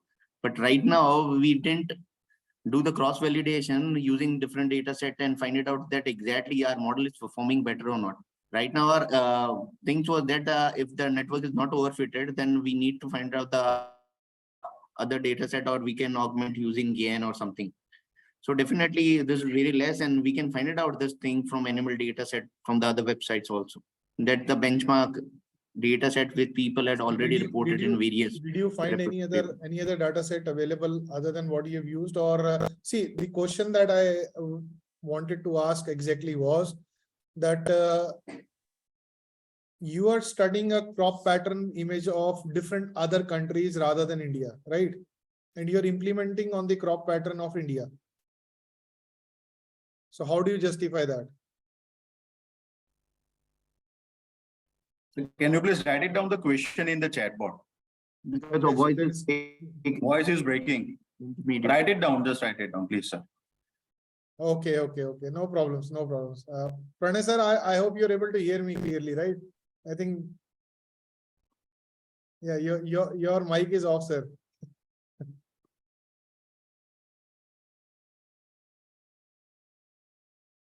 Okay, in any case, no problem. Sachinji, thank you very much. We can discuss this. If you're not able to hear me clearly, we can definitely discuss this after that. Don't worry. Over the question. Okay. Yeah. So Surely. Thank you so much, Sachin, for presenting your PPT. Yeah. Now, before we conclude this, thank you. Yeah, thank you so much. And before we conclude this session, I would like to call again the paper ID 86 with the paper titled Global Positioning System Based Wildlife Animal Tracking System, which will be presented by Dr. Pradeep KR. Are you there with us, sir? Paper ID 86, Dr. Pradeep KR. Yes, sir. Yes, sir. Yeah, please turn on your camera and present us your screen. Thank you so much.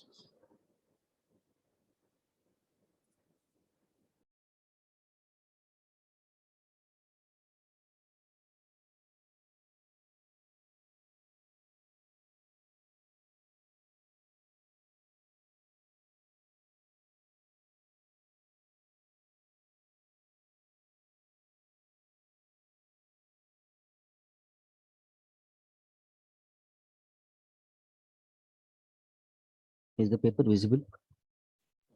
Yes, sir, it is visible. Good morning, respected dignitaries who are being present here. My paper ID, myself, Dr. Pradeep. My paper ID is 86, implementation of GPS-based wildlife animal tracking. And along with the other persons who have done with this project and it's still going on is Dr. Niranjan Murthy and Dr. Karthik P. Coming to the outline with the introduction, this main theme of detecting of wildlife in the forest departments, getting the tracking of all the elements so are in the protection of the wild animals need to be known. And to do this, we require WSN and global position systems to solve the problem. So what we have done, we have created a belt which is having a wireless transmitter, and this will be helping us, the wild officer, to receive the signals from the location where he is, for which has been tied to the animals and track the animals who are there with the thousands of kilometers. This system also includes the technology of IoT, and this work focuses mainly on tracking the animals, finding their exact location and monitoring their health conditions. This work uses the GPS technology for the communication as well as an accelerometer with a Zigbee shield and with the sensors such as temperature, heartbeat for their health monitoring. Coming to the literature survey, we have worked or went through with the different types of journals and the conference proceedings, which were related to the topics of GPS, RFID, sensors, Internet of Things, Zigbee, and ESP32. These materials have also been used in creating this belt for tracking of object tracking of the animals. What was the problem statement which is designed, what we have done through this, to develop a framework for the animal tracking and monitoring its health. Now, there are the following objectives which have been worked with this, to study the various types of the tracking systems and to finalize the methods or customizing or design of the requirement, to implement the customized wearable sensors, and this need to be integrated with the IoT and the wearable sensors and validate their performances. The methodology related for an objective one, a detailed literature survey has been done with reference to the journals to understand the problems with the existing solutions provided by them. And the methodology for the objective two, the survey what we have done through the literature, decided to implement which is well better and focused mainly on customizing the wearable sensors for the requirement. And the methodology with the objective three, providing with an appropriate sensors which will be procured, fabricated, and the same can be implemented and can be used. Methodology for the objective 4, integrating the developed wearable sensors with an IoT platform to check their performance. This is the block diagram relating to the object tracking. We have ESP32, which is working with the radio frequency, which consists of the heartbeat pulsar, heart pulse sensor, RFID reader, temperature, and GPS location tracking, Wi-Fi blink, and the blink app. I will state what things are there in the coming slides. The hardware components used is um, ESP32, temperature sensor LM35. This ESP32 works with the conditions of controlling all the hardware devices which are integrated. Temperature sensor is used for this conditions of checking the temperature with a range of minus 55 to 150 degrees Celsius with an voltage input of 10 millivolts. And the heartbeat sensor is used to sense the pulse waves related to the blood vessel, what the volume of count with the heartbeat count which has been generated by the animals.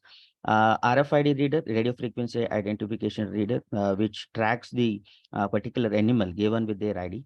GPS is location tracking system, and the power supply. Power supply, we are provided with a battery backup. That battery lasts for the minimum duration. We are also working to enhance the battery power consumption also. And these are the hardware components what we have used with object tracking. Controller ES of 32, heartbeat pulse sensor, temperature sensor, LM series of 35, and GPS and RFID reader. This is the complete belt what we have now generated and we have fabricated to it, and it is of still continuing with the work, as this can be torn out when it has been tagged to the animal. And the durability is also we are checking relating to the change in the weather temperature, change in the weather climates during the rainy season or during the summer. What type of belts are required, that we are still working out. And this provides the animal location output with GPS sensing. We provided with the positions of the latitude, longitude, and with the directions where it has been provided, has been located. And the next one is the Blink app. Blink app is an IoT platform which has been integrated through this Arduino board, and these are used with the Android smartphones also, and this is used to control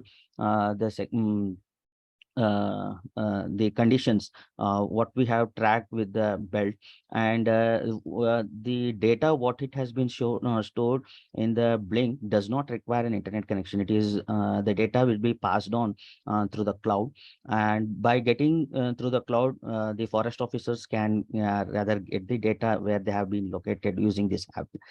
This is the condition where the borders has been crossed by a particular animal, the location of it with the Google Map ID, where the exact location has been provided. Alert if the belt has been fallen down or if it has been broken down. The alert can be done through the Blink app, and an email also can be sent. And this is the status. We have not put it for the lion.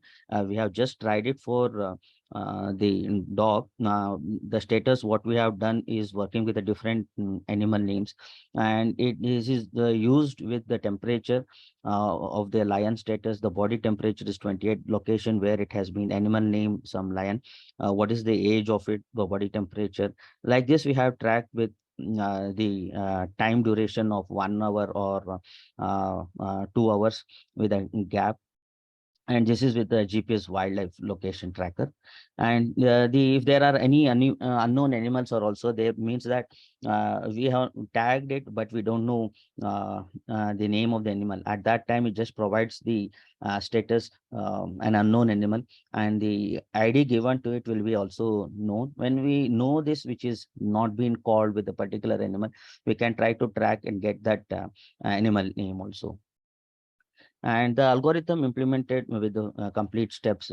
First we'll start. Interrupt you, sir, but Yes. the time has been up. Yes, Can yes, you- yes, sir. Just this And the future enhancements, what we are working is a probable model for the real-time applications, and the basic prototype what we have carried out is used in the small scale components.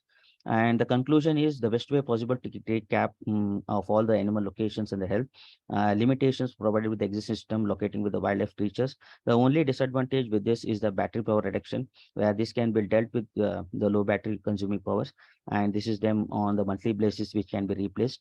And over the larger dense forest areas, this GPS also provides the live update of the health with the temperature and the pulse sensors, right? The Android app with the forest officers can keep the track of the wildlife, and the notification of an alert can be sent immediately to the concerned person. So this will be helpful for the wildlife, which take care of the wildlife animals and a better grade. Thanks, sir. And these are the references. So Dr. Pradeep, I hope you're able to hear me. Yes, sir. Yes, sir. Great. So I feel that you've done a good job, and because you've developed your own prototype for this particular aspect. And one of the things that Army is also working on, Yes, sir. Yes, sir. looking forward for these things. And you have reported certain issues with the belt, that Yes, sir. point where the belt is removed, or Power consumption the is location also. where it was last traced, right? Yes, sir. So these are things, but the only problem, see, technology has helped us out in this way. Yes, The sir. only problem that I feel, because we were also working on a similar project Yes, on sir. this, is that it becomes very bulky in nature. Yes, sir. When we provide it to a soldier, right? Yes, sir. Due to the power requirements that it has to be given, it becomes very bulky. What is your opinion on this?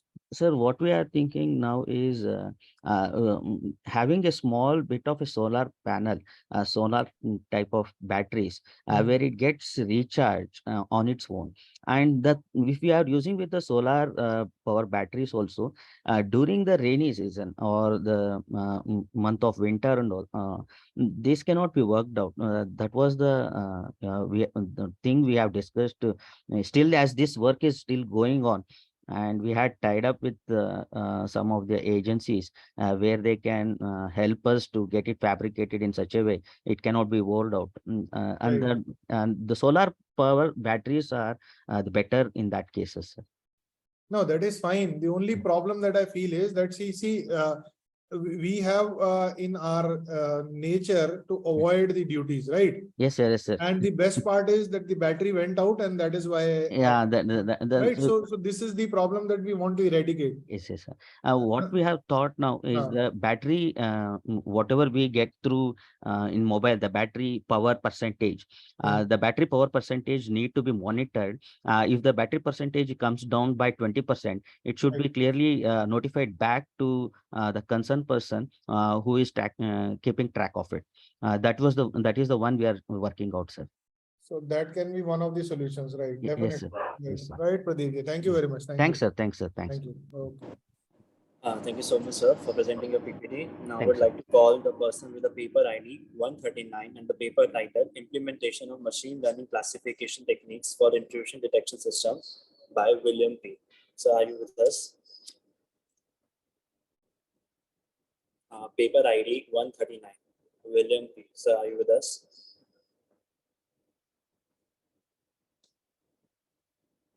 Dr. William? Yes, sir, I'm here. Okay, please join.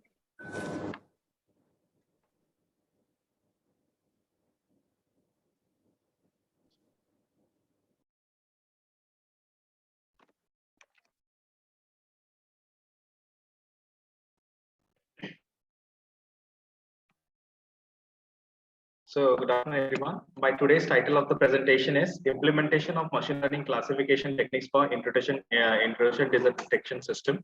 And the contents of my presentation are followed by introduction, objective, followed by a literature review, proposed methodology, result and discussion, conclusion, and references.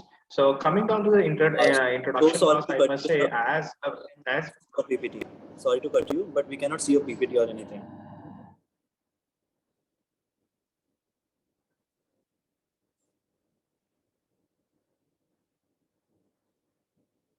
My PPT is not visible, sir. Yeah, now it is there. You can proceed, sir. Thank you. Okay. So nowadays, coming down to internet technology, we all know that how much easier the information availability is. But when it comes down to the integration and privacy and maintaining the confidentiality of the data, property of privacy and secrecy is to be maintained in order to go with attacks and intrusion. So here machine learning comes into the picture, which is sturdily gaining a knowledge of capability and excellent adaptive capacity. So this can be avoided by different techniques. So the ultimate objective is in coming future smart cities, we are supposed to come up with a machine learning algorithm where we can able to track the intrusion detection system, and this can be properly maintained using the using the machine learning technique. So these are the literature review which I have gone through, and coming down to the main methodology section, in order to maintain an intrusion detection system, how we have maintained. So the implementation model which we have kept it as the ideas, that is something our prototype where we'll be making it, and whatever the multiple devices which is connected through a distributed system, the devices which are connected to the distributed system, that is interlinked with the intrusion detection system, which will come across the firewall, which is processed to the router, and at the end it is connected to the internet. The point to be noted, in order to work with the intrusion detection system, in between the distributed network and internet, we have IDS, firewall, and router. So how it can be identified? So initially the system will get audited, and we will check whether the signature is getting matched with the upcoming attack or not. If it is matching, then we can say that intrusion is there, and if it's not matching, then we can say that normal behavior exists in the IDS. So what exact concept we have used? So during the system auditing purpose, we have created a user profile, and having a less threshold, we can say that normal behavior is there, but something uneven and uncommon, if we can find out, then we can say that intrusion is there. So how we have found the correlation and how we have distinguished the entire architecture is a management unit is there, where data acquisition unit will be interlinked from all the different unit servers, and that is directly interlinked with the security information library. So this is the architecture, how our unit data sets are interlinked with each other, and in this particular architecture we are using the concept of threshold. If it will be less, then normal behavior we can go on with, intrusion is not existing. At the meantime, whenever we'll be getting a greater threshold value, at that time we can say that intrusion exists. So coming down to the resultant discussion, although we have applied multiple machine learning algorithms, we see that ANN model is something which have given the good result, because in one of the layer, hidden data is utilized in order to train the data set. And when it comes down to the validation, where we'll be checking, so back propagation algorithm is giving a good result. And when we have simulated the same, this is what the result which we have got, that is from the decision tree naive based neural networks support virtual machine.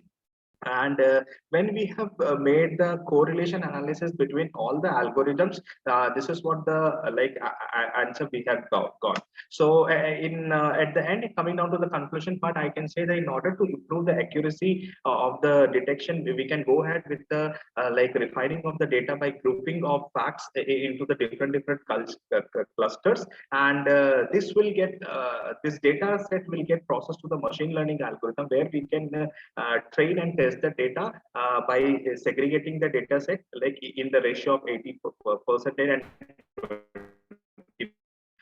this is how we process it, and moreover each classified for new information factors, and we can say that we are closest to the support vector machine, and it has been created for the selection of subsequent sessions. So these are the differences. Thank you. So, Dr. William, I hope you're able to hear me. Yes, sir. So, Audible, sir. Great, great. So you have used different AI techniques in your paper, right? As you mentioned. Yes, yes, sir. So Machine learning algorithms are high. basically machine learning, right? So your system keeps on learning. This is what you have given us, right? True, true, sir. So how do you start giving the correct information so that your system starts learning correctly? Because it can learn incorrect things also, right? Yes, yes, sir. So how do you No, start? sir, but sir, the kind of data set what we are giving, this data set is something which we have taken from the error issue. So like because the machine doesn't identify any error, or it doesn't identify any problem, right? So whatever Yes, you sir, train yes. it starts getting trained and then giving you results, right? So Yes, yes, sir. how do you analyze that the training is the correct form in the beginning? Because if the system gets trained in the other way, then your outputs will definitely be very different. True, right? sir, I can understand, but as of now, we didn't work on the drawback of this. Right. But it is all about whatever the data set we are giving, the system will get trained on that. But we didn't You are work on sure the that drawback. whatever data sets you've used are definitely of the use and correct, right? Yes, yes. Based on this, only machine will get trained using different algorithms. Okay. Fine, Like William. Thank you very we'll much. correct it, sir. We'll correct it. Thank you very much. Thank you. Thank you, sir. Thank you. Good day. Okay.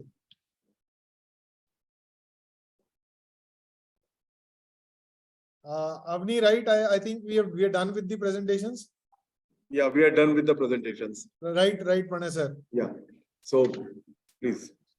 So as this session is now coming to an end, I would like to conclude it by thanking our founder president, Mr. Ashok K. Chauhan sir, our group vice chancellor, Dr. Gurinder Singh sir, IEEE for conducting such a session, the chairs for today, all faculty members, student coordinators, also the IT support team and admin team. Collaborative efforts and hard work have made this event possible and successful. Thank you once again for your participation, your support, and your commitment to making the world a better place. Have a nice day, everyone. Thank you so much. Thank you very much. Thank you, Pranay sir. Yeah. Thank you, Dr. Pleasure meeting you. Nikhil, for, Yeah. I mean, your inputs would have surely been a very valuable inputs for all the researchers, including Dr. William as well. I hope so, sir. I hope so. Yeah, I'll definitely. do my best. So, And I'm sorry. Thank you. I'm sorry for the initial hiccups. No, that we obviously, had. why should you be sorry? It's after Yes. all a technical thing. So as I was listening to your question, it's a machine. So machine doesn't differentiate. Right, so, sir. Right. Some input might have gone wrong. Yes, sir. And we look forward to your long association, Dr. Nikhil. Same here, sir. Including Same Dr. William as well. Dr. William, he presented yesterday also. He had Great. some papers. He's one of my friends also, sir. Yeah, I think I. Thank you, sir. Thank you. Thank you. Right. So we have got very much, another sir. Thank you. IEEE Thank you. conference sometime in November Yeah. in Dubai. Okay. Okay. So we'll be looking forward. And Dr. Nikhil, Dr. William will definitely be continuing further this relationship. Dr. Pradeep is not here. He has gone offline. So Right. we would also be looking forward to an association with him. Same here, And sir. definitely Same the here. other researchers, students, MTech students. So Right. it was nice interacting with you. Same here, sir. Thank you very much. Same Thank here, you. sir. Have a nice day, sir. We'll be in touch. Thank you, sir. Thank you so Sure, much. Thank sure. you. Thank you.